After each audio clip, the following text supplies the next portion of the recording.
it's your girl, Vivica Foch. I'm Kathleen Gatty from General Hospital. Hello, I'm Butch Patrick. Don Snyder. This is Jason Thompson from The Young and the Restless. Hey, this is your Olympic hero, Kurt Angle. This is Fran Capel, the Guinness Book of World Records fastest talking woman. Get connected on Hollywood Connections, sponsored by SunkissCharters.com. Every Thursday from 8 to 9 p.m. right here on the Tan Talk Radio Network. Hey Tampa Bay, Tammy here with the BCC Coupon Book. Tune in during drive time every Thursday, 5 to 6 p.m. on the Tan Talk Radio Network to hear the BCC Coupon Book radio show. We feature local small business owners with great deals for many services and restaurants in our listening area. And anyone interested in branding your business and getting your name out there, give us a call at the BCC Coupon Book, 727-804-6082. Have a great day, Tampa Bay. Tune in to the Shrink and Wrap Show here on Tan Talk Radio. Our stories and our topics will include, but are not limited to, everyday issues. We're here for you, for our listeners. We want to know what's important to you. So again, don't miss us on Tan Talk Radio. Tune in again, Shrink and Wrap Show. We'll see you then. That's the Shrink and Wrap Show every Thursday from 3 to 4 p.m. right here on the Tan Talk Radio Network. Do you have questions after being injured in a car accident or injured because of someone's negligence? Do you feel overwhelmed or uncertain about the next steps after being injured in a crash? The personal injury attorneys at Peronic, Caulfield, Averill, and Noyes have been helping their injured clients since 1955 and are now on this radio station to provide guidance to you. Listen to FLA Law each Tuesday from 5 to 6 p.m. Let their decades of experience help you and your family. Offices in Clearwater, non-attorney spokesman. This is the Tan Talk Radio Network.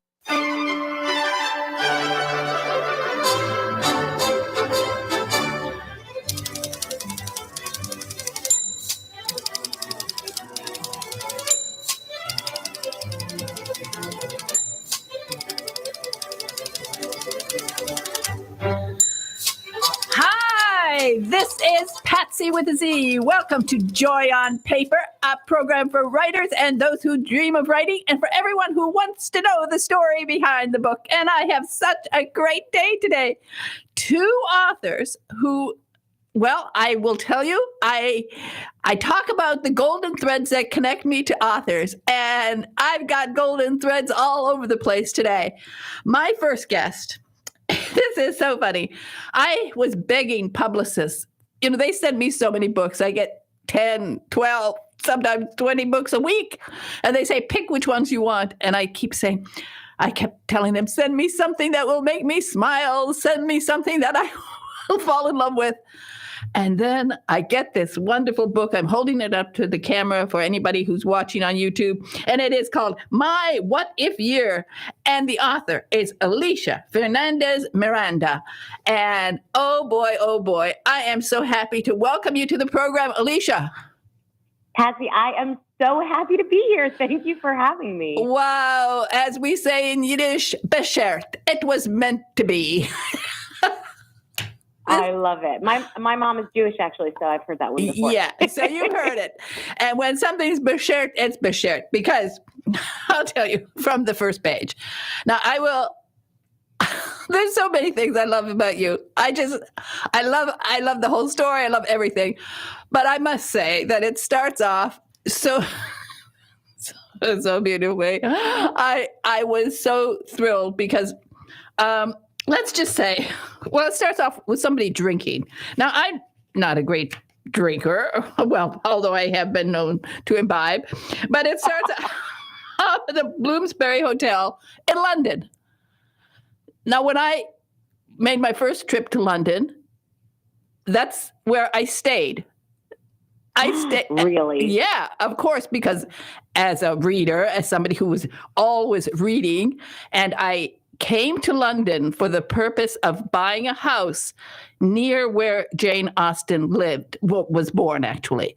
So, of course, where did I want to go to stay? I mean, I knew the hotel from reading books. And so there I am at the Bloomsbury looking for an estate agent to take me out to the countryside so I could find a home, a cottage, actually. I already knew I wanted a cottage. So when I got this book, and there you are at the Bloomsbury drinking. Now you are drinking in the Coral Room. They didn't have the Coral Room in those days. And I was so sweet and innocent. I wasn't drinking a great deal. Later on, though, of course, whenever I would go to London, I didn't have to stay in a hotel. But when I'd meet people, that's the hotel where I would meet people. It is a beautiful place, And I love that story. I can't believe it. It's just, it's so gorgeous. When I think of being at the hotel, and I was really scared. It was my first trip to London. I was so young. I had saved my money. I had $25,000 to buy a house in England. Now, so you can imagine that's a few years ago.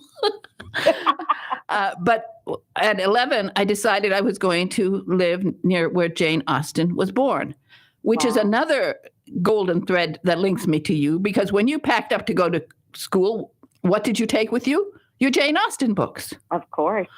So there's so many things. But let's get back to the drinking.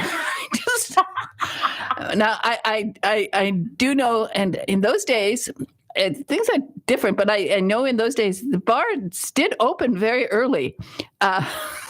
So you could really start early there. They used to close. Of course, they had that closing in the afternoon. But everything about this book started from the lovely time sitting in the Coral Room, which, by the way, I had a look at it. I had to have a look at it. It is gorgeous, but that was open to I don't know, about 10 years ago, maybe, something like that. So tell us about that day. Oh, well, I was with my two best friends in the world. We had sort of managed to steal away this weekend. So I was living in London at the time. My kids were not that far away from me, but I had managed to get away for the weekend with two of my best friends. And we were just having one of those great nights where you're just talking and dreaming, and the martinis are helping with that. And we're in this beautiful, beautiful space. And, we were all kind of getting close to 40.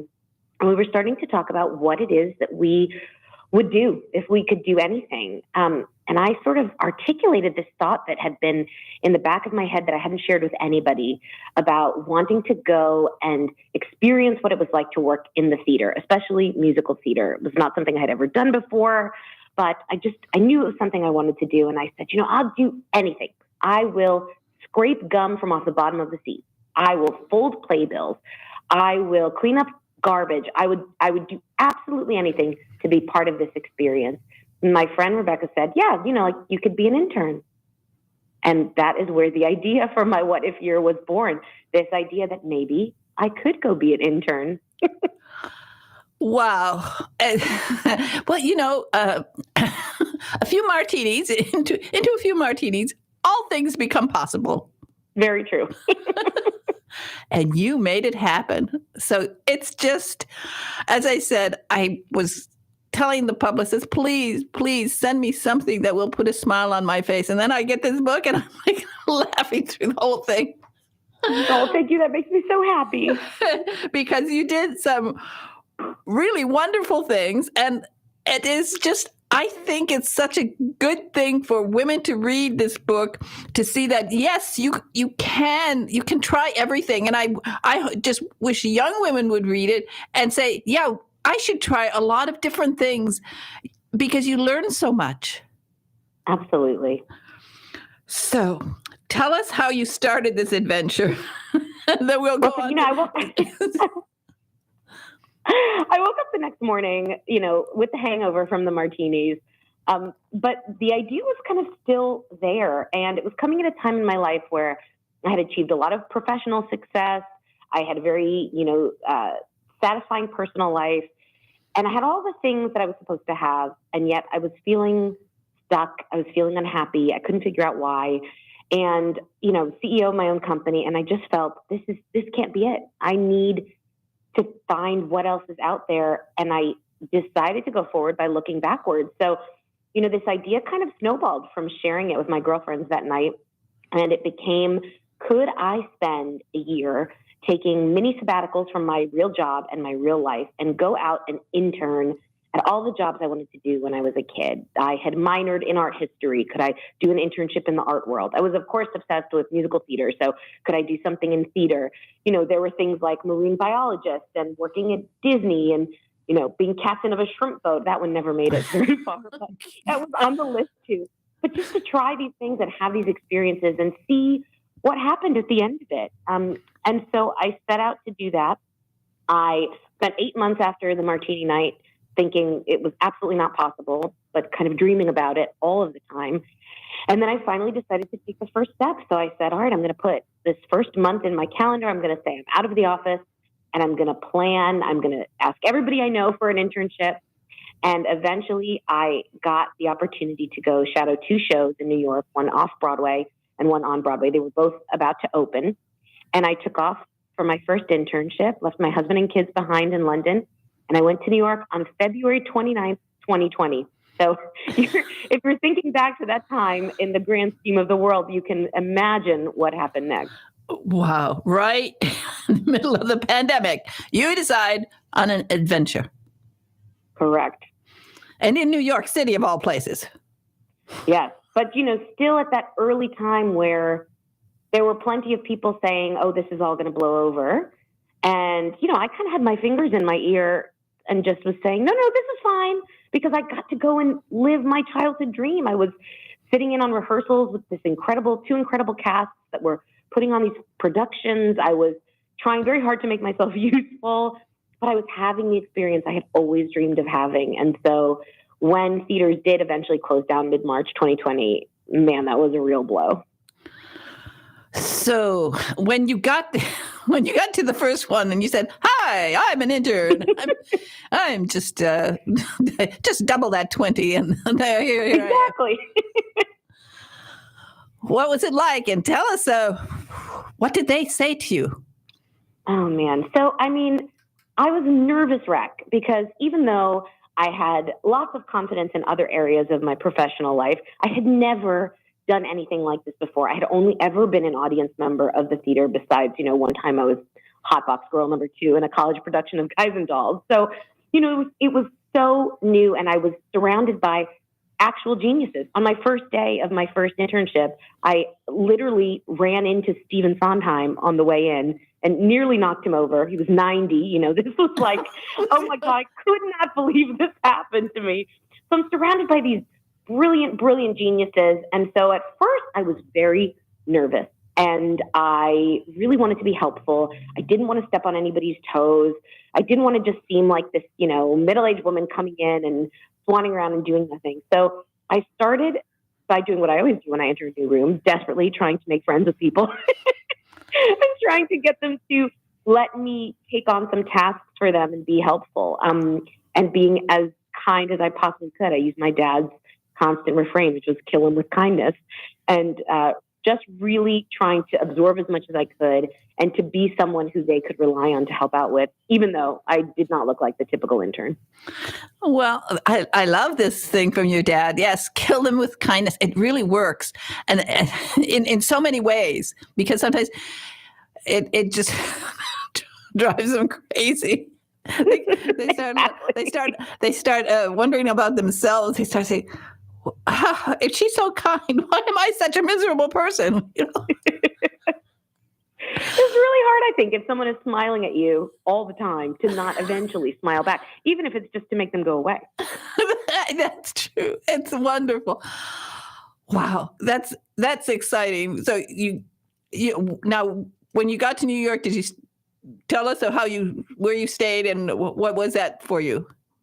Oh gosh, well, I started out in this apartment. It was an Airbnb, and you know, I thought I was it looked very, very pretty online. It said it was above an upscale restaurant, and of course I arrived there. The whole place reeks of marijuana, and I'm over like a Philly cheesesteak bar somewhere in the West Village that plays music at obscene volumes until 4 a.m.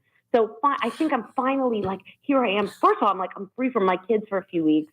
I'm going to sleep as much as possible. No, that was not in the cards for me. So I was there first. And then eventually I had to get out of there. And so I ended up at the Ace Hotel in Midtown, which is a hotel that has a coffee shop and a bakery and a bagel shop in the lobby. So didn't even have to get out of my pajamas. It was absolutely phenomenal. I think if I was going to be in a place above, I would want to be above a Chinese restaurant because I could eat a lot of Chinese food. Delicious. But delicious. That's when you're young and you do these things. I stayed in all sorts of weird, strange places. But when you're a little bit older, so you want a few more creature comforts. That is very true. I wish I was the type of person who could say I was willing to stay anywhere. And I would, for one night, I'd do almost anything, but more than that isn't much. Exactly. So what other adventures did you have on, when you got to the Broadway show? This was, it's so exciting. Now, I have some experience in the theater backstage because my children became actors and they were always in the theater. And I landed up being the one making, working on the stage production side. And I actually built a dragon, a 20-foot dragon one time out of paper mache. So it was children's theater, but, it was professional children's theater. So we had a lot of work backstage and I love it. I love being backstage. Isn't it exciting? It's so vibrant and it is you just feel so lucky to be surrounded by all of these people making incredible art all the time. I mean, I would love, love, love to go back and do it all again. I think if there was one internship that I would repeat, it would be that one. And just in case anyone's listening, I'm an excellent intern. You can have me come back.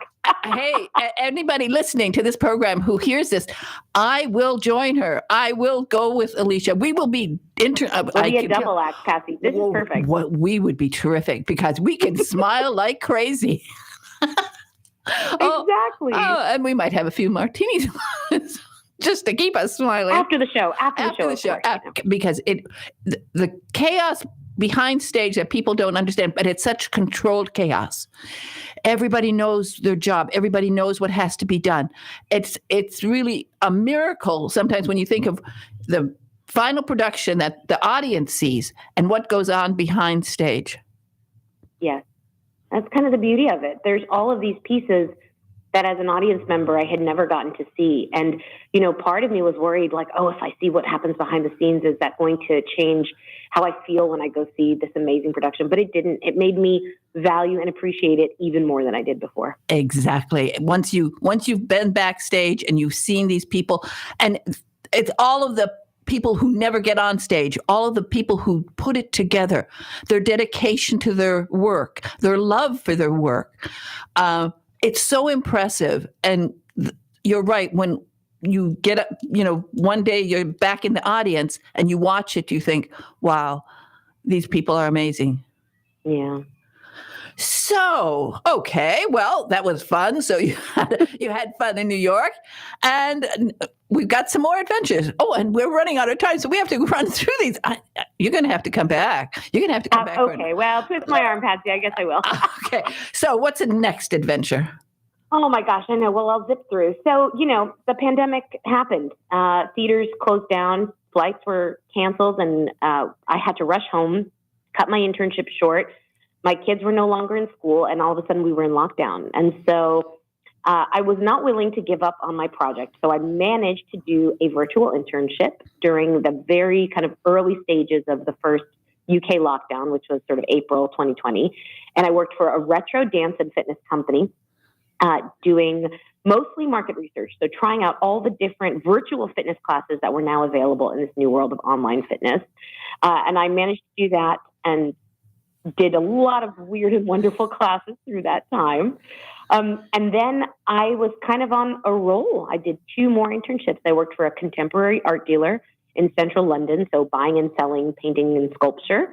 And then I worked at a beautiful hotel and restaurant on the Isle of Skye in rural Scotland, being very bad every task that was assigned to me. Well, let's go back to the art dealership. I have to hear about this. Now, was this also virtual, or you actually were in?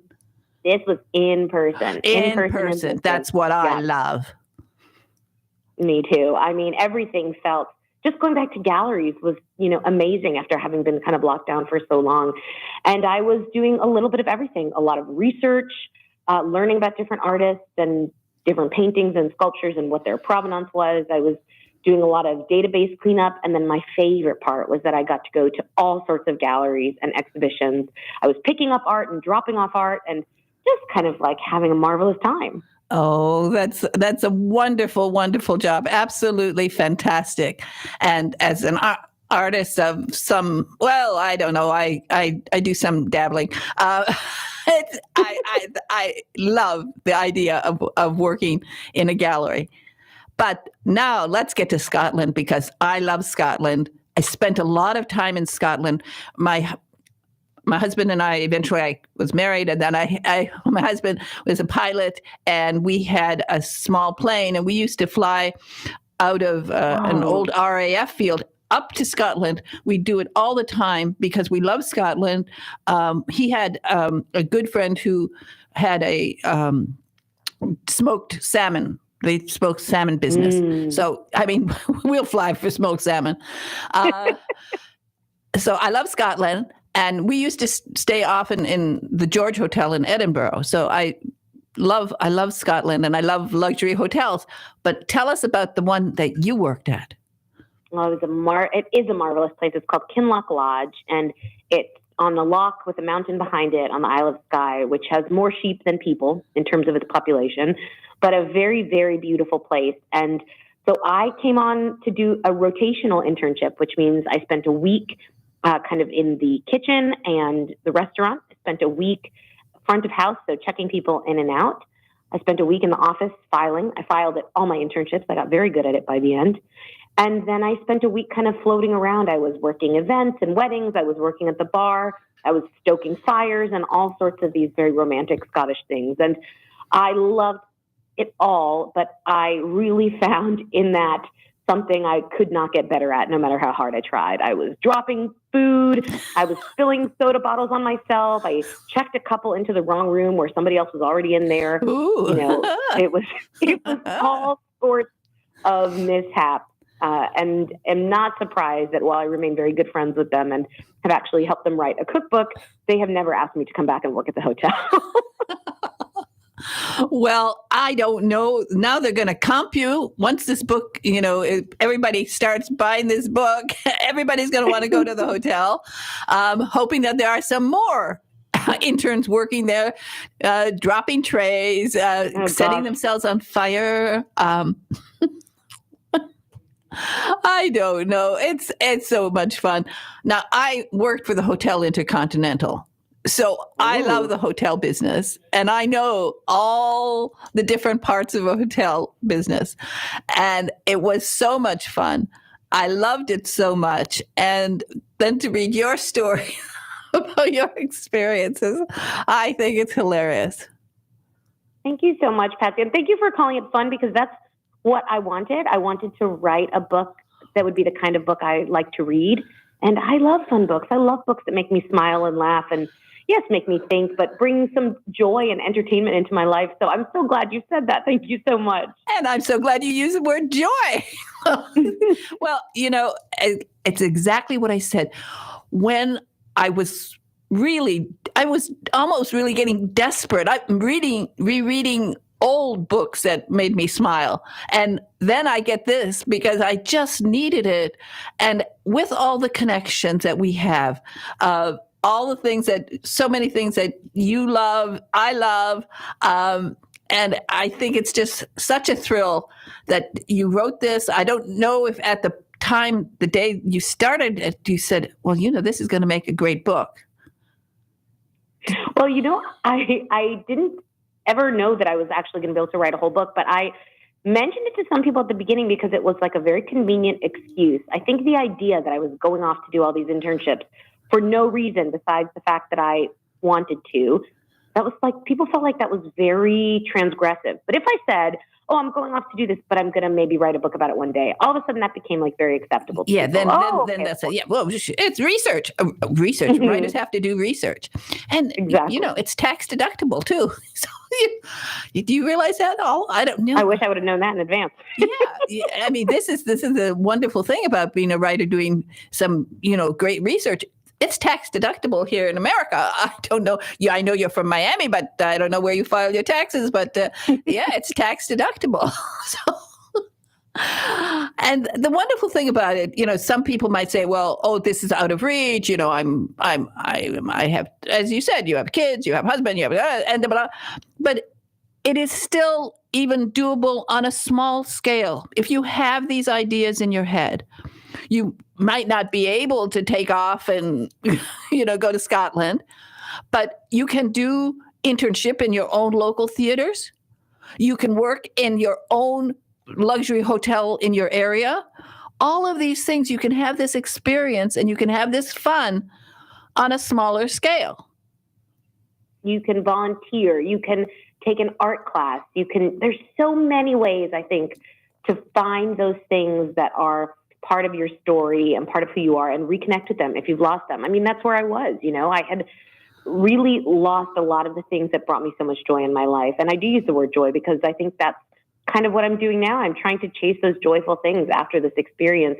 And it's so easy to do that, even though I know it sometimes seems really scary to do something that might not be comfortable or that you might fail at, but it's just so worth it. Even if it's a small thing. Exactly. Do it today. You are, I think you're an inspiration.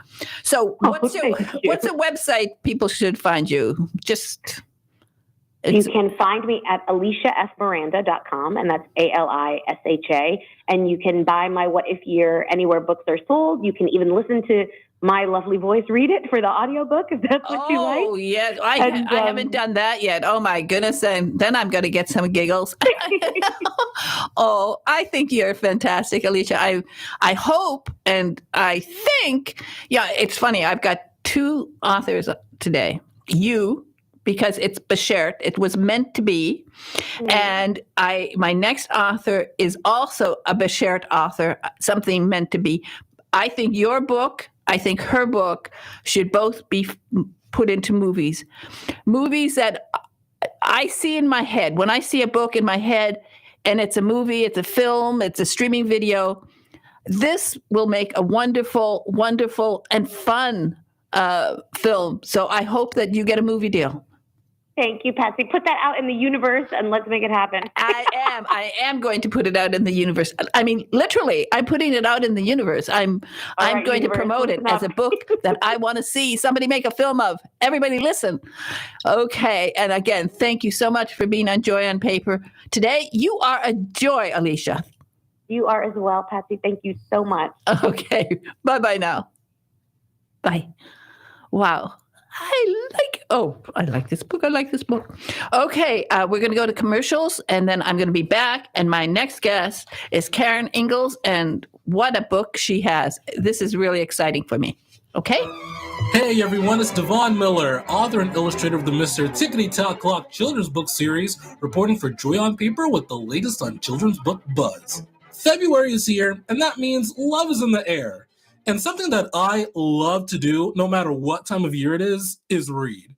And I love getting to read the book I Don't Want to Turn 3, written by Gramps Jeffrey.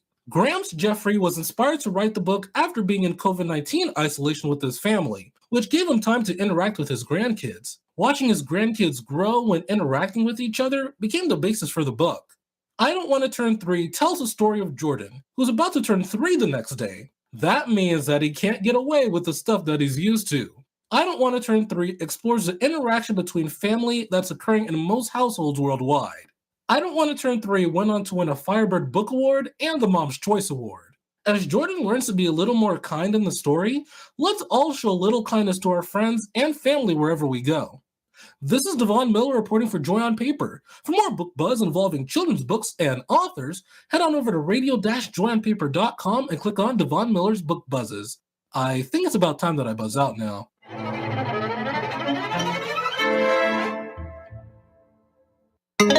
This is the Tan Talk Radio Network. Are you an author? an artist, an inventor? Then you need to protect your valuable intellectual property. You need Larson & Larson. We have the experience and knowledge to help you with all of your legal needs, from processing trademark, copyright, or patent applications to negotiating licensing agreements and handling litigation. The attorneys at Larson & Larson in Largo, Florida can help protect you. Call us today for a no-cost consultation at 727-546-0660 or visit our website at larsonpatentlaw.com. Do you dread being called on to speak at meetings or family functions? Have you envied those who can sway an audience with well-chosen words? Do you know that people who speak well earn more money, earn more recording careers? Gain the confidence to master any speaking situation. Toastmasters will allow you to find your voice. Go to toastmasters.org to locate the club nearest you. This is the Tan Talk Radio Network.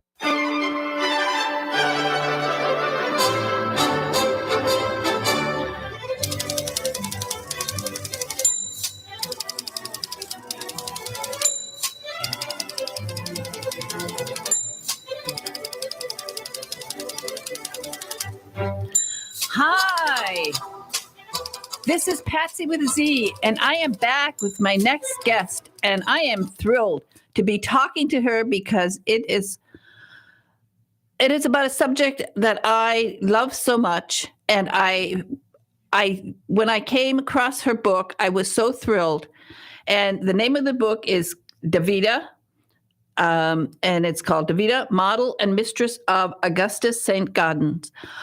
Karen Ingalls, you have written a fantastic book. Oh my goodness. Thank you so much. It's my favorite book that I've written. Well, it's one of my favorite now. I tell you, I love this book. When I came across it, I had not read it before. It came out in what year? 2014. 2014. Maybe? That was before I had the radio program. And I hadn't read it, although I've read a lot about St. Gaudens. And one of the reasons that when I found the book and I said to myself, oh my goodness, how did I miss this? It is so wonderful. When I just, I'm going to have to ask how you were a fan of Augustus St. Gaudens when so many people have no idea who he was. Well, because I wanted to be a sculptress. I took along the way in my life, whenever I had an opportunity, I took sculpting classes. And when I lived in England, my husband and I used to go to Paris quite often. So, of course, there they really appreciate sculptures. Sculptors are somebody they talk about as if they're still around, so you get a lot of talk among in Paris about the value of sculptors and what they do. And I managed to see some studios. I actually walked in the streets where he worked, where he had his studio. So I knew all about him. Of course, I admired him. I actually tried to copy, imitate him. So I had put that on the back burner for years. I hadn't, have done any sculpting. But then when I got this book, it why I was really thinking about it was all of this nonsense about them ripping down, great pieces of art, and just it drives me crazy. And so there I was thinking about the Farragut, and I was thinking about his wonderful, brilliant, this piece that he did about Admiral Farragut. And wow, if people come along and they don't understand, people see a sculpture in a garden, in a park, they'll stand in front of it and take a selfie. They don't understand what's gone into it. The work, the talent, the struggle. And nobody did it better than St. Gaudens. Oh, my goodness, thank you. I agree. So you come your story is all part of his life. So I'll let you tell the story of who now you're pronouncing it Davida? I pronounce it St. Gaudens. My husband has a better handle on French, so he says Saint Gaudens, or I don't do it justice. Yeah. But most of us say St. Gaudens, unless you're in France, then they know how to say it. But your book is about his model and about his mistress. Yes. So tell us how this book came about. Well, St. Gaudens and his mistress, Davida, had one child, who is my grandfather. And my grandfather had two granddaughters. I'm one of them. Unfortunately, my sister has passed away. So my grandfather, being born in 1890, which was a time of many illegitimate, and that's what they were called and referred to as bastards, and they were shunned and shamed, very different from the world we live in today. And my grandfather never, ever spoke about his father or mother or his childhood or growing up. And I only found out through my grandmother a little bit and my dad, and then just doing research on my own. So you take this story about, what you've done here, and you've written it in the first person. So you take it from her point of view. Tell us her real name. Well, her real name is Albertina Hultgren. And to trace where she came from, we know she came from Sweden. We know that she came over with her mother, but we don't know where exactly in Sweden.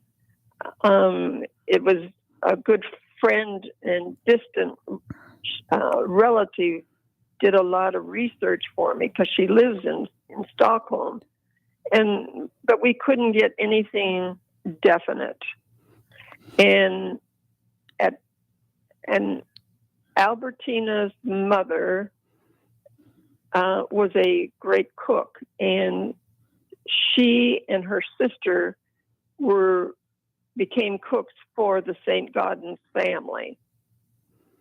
And that's how eventually my great-grandmother met St. Gaudens, and they fell in love. And he asked her to be his model. And at some point, he said, Albertina, that's not a good name for a model. That's just too many syllables, whatever, too Swedish or whatever.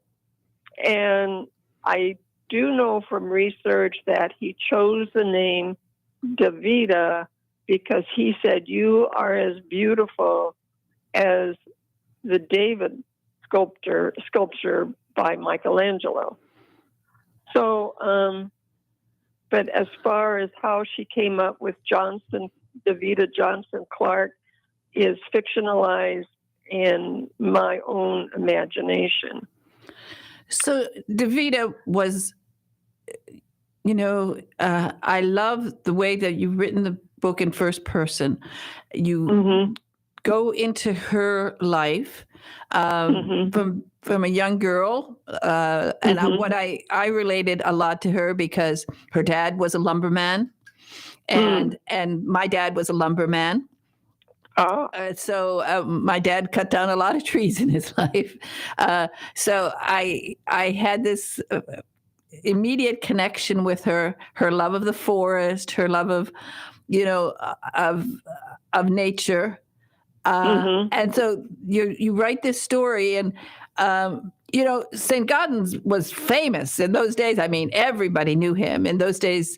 There wasn't anybody who didn't know him all across the country because of course, he was doing these beautiful works of great subjects. One of the things, of course, the Admiral Farragut, who was very important at that time. People knew about him. Of course, he did Abraham Lincoln. He did other people. So he was well known, made a lot of money. And his life was, his fact that he lived, quite a long time in Paris, because that's where they did, they had the studios there to make the big sculpture that he wanted.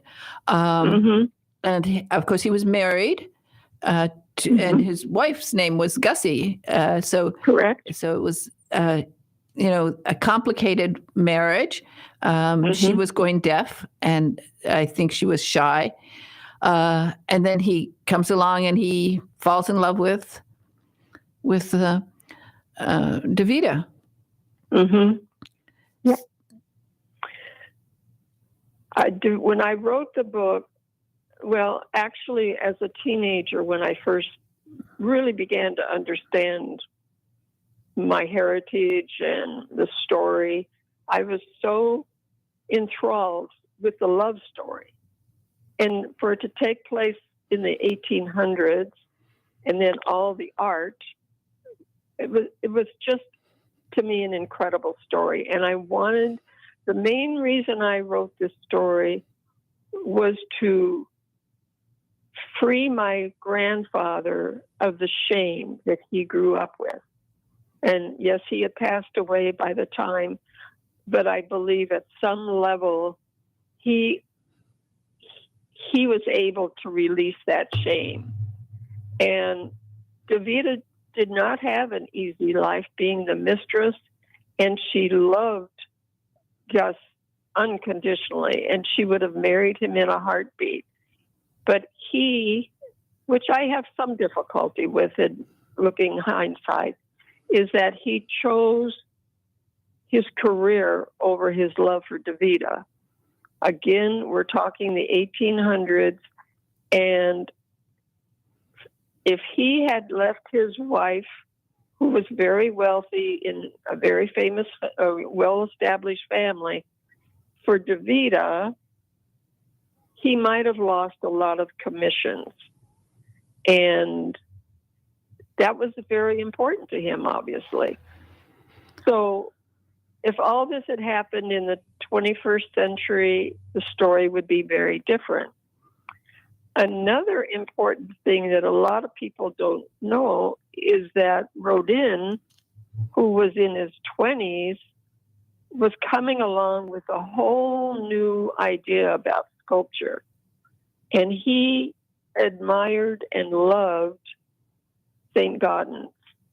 And St. Gaudens mentored him, and they were very good friends. But our society turned away from the old traditional sculpting to what Rodin was introducing. And that's why a lot of people don't know St. Gaudens, but they know Rodin. The only people that know St. Gaudens are the coin collectors. I shouldn't say the only, but the majority. Because, of course, he designed some of our most beautiful coins. The $20 gold piece. And that was the last thing he did. And unfortunately, he died before it was put into circulation. I wish I had a few of those. It's hard because when you read about St. Gaudens, everybody's complicated, and you do feel that he did love Gussie. They were close. She was there for him when things were difficult in the beginning, when her family actually didn't want him to court her. And she was adamant, and she loved him. So, and I'm not so sure nowadays if things would be so different, because in some ways I think there are still men who stay married to very wealthy women just because it helps their careers. Exactly. So, for sure. you know, that's the thing about life. People don't change that much. You know, human nature is human nature. But I think that what's wonderful about your book about Davida is that I think people should know about her and should know, well, how beautiful she was and what a woman she must have been, that she didn't make a scene. She didn't, you know, try to ruin his life. Today, my goodness, it would be a sexual harassment case, like, you know. Right. But she was circumspect about it. She took it sort of in stride. I don't know, you know, as you said, your family probably did not save all the letters or everything that they might have. Oh, no, yeah. When my grandmother died first, excuse me, and then my grandfather, and I was in the kitchen of their home, and my dad and his brother were going through papers, and they came across all the love letters, and they threw them away. I know people do these things. I was 16. If I had been in the living room and seen and heard, I would have said, no, I'll take them. I want to see them. But I was in the kitchen cleaning out stuff, and I didn't know until well after the fact. Long time. So, you know, that's the tragedy. But it also makes for an interesting story. And I was talking to my previous caller, sometimes a book comes along. Every once in a while, a book will come along that if I had the money, I would option. I would take an option and try to turn this into a film, because this is a beautiful love story. And as you said, your grandfather, who lived his life with that idea of being a bastard, and you know, today we can say that word, but in the, you know, not that long ago, that word was still such a pejorative. Today, with people having babies all over the place, nobody calls anybody a bastard anymore. No. But, you know, so it's not the same thing. Although I would think that a lot of people who are, you know, feel that loss, that not so much shame, but the loss of the opportunities that could have been theirs. Now, so as I said, I think the book, you've written the book with such tenderness and as a love story, as a historical document. I think talking about who St. Gaudens is and about his work. And then about your grandmother's devotion to him. It's a beautiful story. Have you ever been to, you know, knowing the relationship, knowing the thing, have you ever been to the St. Gaudens National Park or State Park? It's a national park. They're in Cornish. Yes. So you've been to the national park. Yes. And you've walked it. I've walked it. My sister was alive at the time, and the two of us went with our husbands, and they welcomed us. We told, I can't think of the name of the curator at the time, and introduced ourselves. We were very welcomed. And it's a beautiful place. This is where he had his studio, and it's in Cornish, New Hampshire. As I said, because I follow St. Gaudens, I have been there. It is so beautiful in the springtime. This is the perfect time to visit. There are gorgeous trees there. Lovely. It's just lovely, and you can see so many of his works. I think they have maybe 100 of his works. You know, that you can see what he did. And the talent, and I think that I would love to make a film. I would, if I won the lottery tomorrow, the first person I'd call is you. Oh, well, thank you. And I would take an option on this book. Okay. All right. We'll go for it. So keep your fingers crossed. If I win the lottery, I'll give you a book deal, film deal, because I think it's gorgeous. The writing is wonderful. It's so heartfelt. And your family, Well, I think your family does deserve the recognition and the knowledge that, DeVita played an important part in his life and in his creation, and we can still see the work that he did using her as a model. Right. So, I don't know how we are on time. No, we're running out of time, but okay. What else? Just very quickly, when I wrote this book, there were many times I had no idea. My fingers were just going across the keyboard. And I know DeVita was speaking through me and my fingers. Well, that's what I felt as I'm reading it. I felt as if she was talking to you and talking to me. Because, as I said, in Paris, I followed his footsteps. I mean, I actually went to the houses where he lived. I went to the places where he worked. And we did too. So I know, I really feel him. And when I got your book, I was so thrilled. And it's been an honor just to talk to you. And the name of the book is DeVita, Model and Mistress of Augustus St. Gaudens. And you have a sort of a companion book that is heartbreaking, actually. Novi. Yeah, that book is it's heartbreaking. But again, that's all sort of part of a film that I think could be made out of your life, your family's life, and definitely something to celebrate DeVita, because she deserves to be remembered. I completely agree. I'm looking at her book cover right now, and I think she's here in our room right now. Well, I think she's in our hearts, and I just thank you so much. I know, most after so many years, you don't get people who do interviews about a book. Most people you get a 1 month opportunity when a book is released, and nobody ever asks you about it again. But I want to assure you that not only am I going to talk about the book and help promote the book, I also want to, try to get it out there. Maybe I think if they're looking for a new product, as we used to say in Hollywood, this is a product that I would grab onto, and they could make a terrific film, just terrific, between the Paris side and DeVita and everything.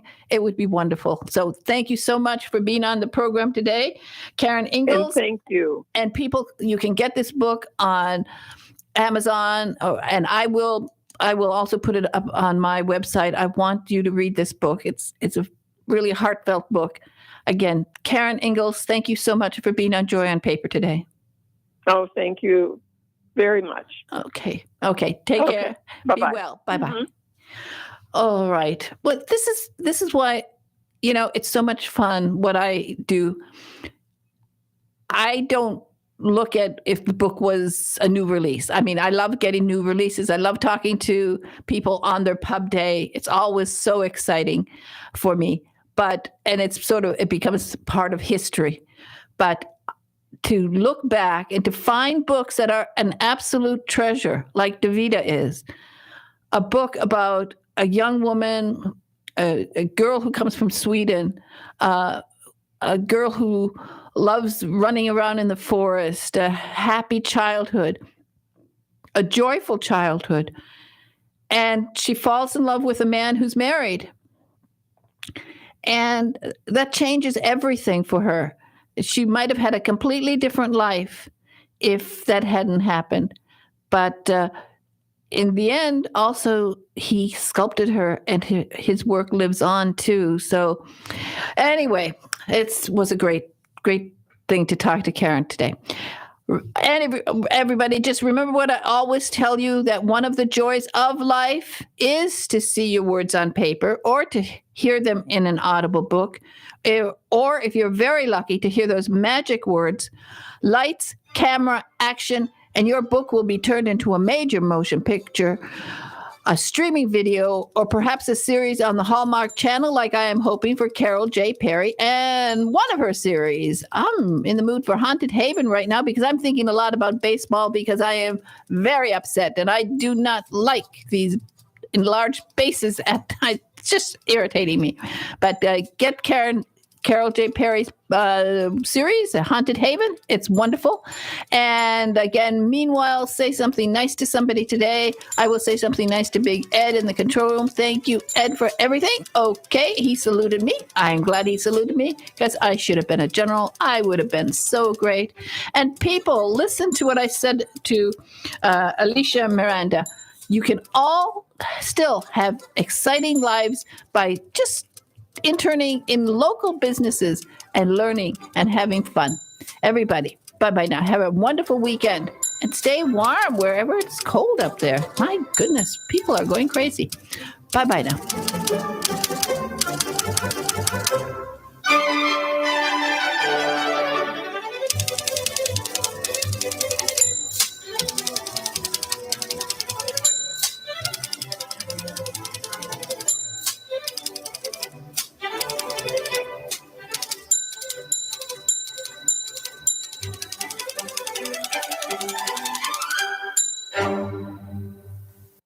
WTAN, Clearwater. FM 106.1. WDCF, Dade City. FM 102.3. WZHR, Zephyrhills. FM 104.3. Listen.